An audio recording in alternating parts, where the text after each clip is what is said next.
దేశవ్యాప్తంగా సంచలనం సృష్టించిన నీట్ పేపర్ లీక్ విషయంలో తన నైతిక బాధ్యతను గుర్తుంచుకుని పేపర్ లీక్ కి నైతిక బాధ్యత వహిస్తూ కేంద్ర మంత్రి ధర్మేంద్ర ప్రధాన్ రాజీనామా చేశారు. మరి ఏపీ సంగతి ఏంటి?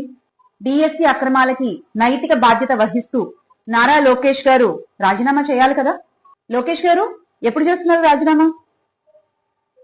ఇలా ఎవరైనా ప్రశ్నిస్తే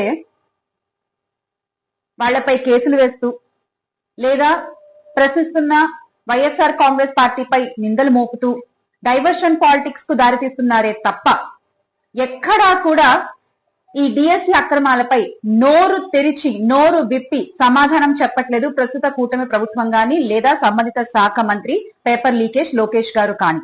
ఎందుకు? వై? డిఎస్సి అక్రమాలపై సిబిఐ విచారణ జరపాలి. ఆ సిబిఐ విచారణలో ఇచ్చినటువంటి నివేదిక ప్రకారంగా తప్పు చేసిన వాళ్ళకి శిక్ష పడాలి. అర్హులైన అభ్యర్థులకి పోస్టింగ్లు రావాలి.